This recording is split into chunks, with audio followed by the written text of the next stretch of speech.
Welcome to Red Wave Novel. Make sure to like and subscribe for more updates. Meeting an angel. What are you doing? The first time Ame Fujimiya spoke to Maharu Shina was when he caught sight of her sitting on a swing in the park in the middle of the pouring rain. This was Ame's first year as a high school student. He recently begun living alone in a nearby apartment building. Little did he know when he first moved in that his next-door neighbor was a veritable angel on earth. Of course, calling her an angel was just a figure of speech, but Maharu Shina was such a beautiful, sweet girl that the comparison seemed entirely fitting. Her straight, well-groomed, flaxen hair was always silky smooth and lustrous. The girl's pale, milky white skin was always soft, as if it had never been anything less than perfect. From her shapely nose and large eyes rimmed with long eyelashes to her delicate, dewy pink lips, every part of her looked like it had been sculpted by the practiced hand of a true master. Ame went to the same high school as Maharu and was in the same grade, so he'd heard plenty about her. Mostly, people talked about her beauty or how she was accomplished in both academics and sports.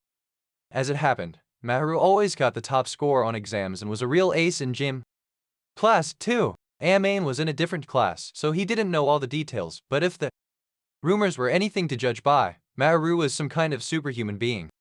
Truly, she seemed without a flaw, attractive in face and figure and an excellent student. Perhaps most surprising was that she wasn't the least bit stuck up about it.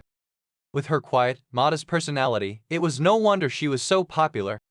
Living next door to such a beautiful girl would have gotten most boys practically salivating at the mere thought. Ame, however, didn't intend to make a fuss over her or try to get too close. He certainly wouldn't deny that Maharu Shina was beautiful, but she had never been more than a neighbor to him. There hadn't really been any opportunities for them to talk, and not once did he consider approaching her himself.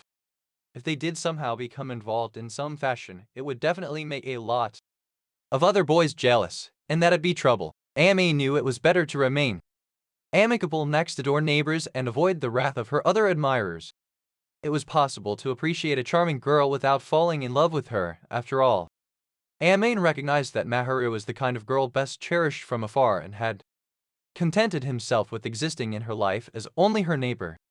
Thus, when Ame caught sight of her looking lost in thought and alone in the pouring rain without an umbrella, he couldn't help but stop and stare, wondering what she might be doing.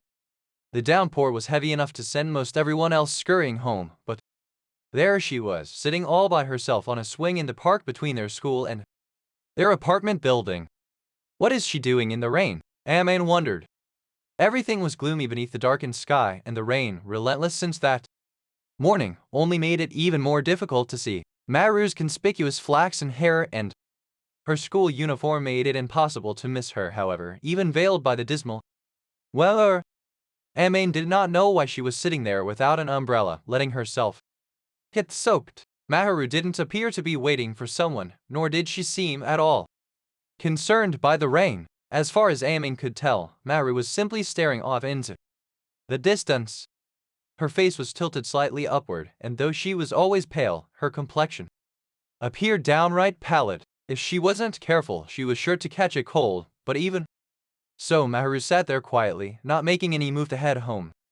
If she's content to sit there, it probably isn't my place to interfere, Ame thought as he made his way quickly past the park. He took one last look and could see that Maharu's face was screwed up as if she might cry. Ame scratched his head nervously. He wasn't really looking to make any kind of connection with her or anything, but it seemed wrong to him to ignore another person who was making such a pained expression. "What are you doing?" When he called out to her in the bluntest voice possible, trying to convey that he was not a threat, she tossed her long hair, now heavy with water, and looked at him. Maharu's face was as lovely as ever. Even wet with rain, its radiance was not dulled. In fact, every droplet only seemed to enhance her elegant features. One could say she was dripping with beauty. She stared at him with large, striking eyes. Maharu must have been vaguely aware of Ame as her next-door neighbor because they occasionally passed each other in the morning. However, the look in her caramel-colored eyes revealed that she was slightly guarded. Someone she had never really spoken with had suddenly called out to her. "Fujimiya, may I help you?" Amain was rather shocked that Maharu had remembered his name, but at the same time, he also figured that this level of familiarity most likely wouldn't cause her to drop her guard. It was only to be expected that Maharu would raise her defenses when confronted by a stranger, even if he wasn't entirely unknown. She probably didn't want much to do with the opposite sex. It certainly seemed like she received plenty of romantic advances from the boys at school, regardless of what year they were in. Would anyone have blamed Maharu for suspecting Amain of harboring an ulterior motive? I don't really need anything. I was just wondering why you were sitting in a place like this, all alone in the rain. Oh, you were. I'm grateful for your concern, but I'm here simply because I want to be. Don't worry about me. There was no edge of suspicion in Maharu's soft, listless voice, but it was also clear that she had no intention of opening up to Amain. All right, suit yourself. It was clear that there was something going on with her, but she didn't seem to want Amain to get involved, and he wasn't particularly inclined to pursue the matter any further. Amain had only approached her on a whim. He'd simply been curious about her situation, that was all. It wasn't really his concern. If this was what she wanted to be doing, then that was just fine by him. Amain sensed the evanescent beauty regarding him with some suspicion. He was sure that Maharu was wondering why he even bothered speaking to her at all. Ah, I see, he offered in reply. Pressing the issue wouldn't get him anywhere, so Amain decided to withdraw. There was no shared history between them, and perhaps that was for the best. The decision to leave her alone was an easy one. Even with a very good reason to depart, Amain still didn't think it seemed right to abandon her, and thoroughly soaked to boot. You'll catch a cold, so take this and go home. No need to bother giving it back. Deciding this would be the one and only time he meddled, Amain offered Maharu his own umbrella. After all, he didn't want her to get sick or anything. Amain handed over the umbrella, or to put it more accurately, he gave her little choice but to accept. Without giving Maharu a chance to reply, he turned away and took. Oh, as he left the scene, Amain heard Maharu calling to him.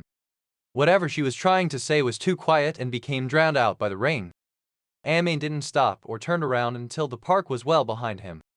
He had cared enough about the girl possibly catching a cold to foist his umbrella on her, so he didn't feel that guilty about the fact that he had originally intended to ignore her altogether. At any rate, Maharu had refused his attempt to start a conversation, and Amain didn't intend to get any closer to her, either. After all, they had no connection to each other. Beyond this, Amain assured himself along those lines as he made his way home. Like and subscribe if you like the video.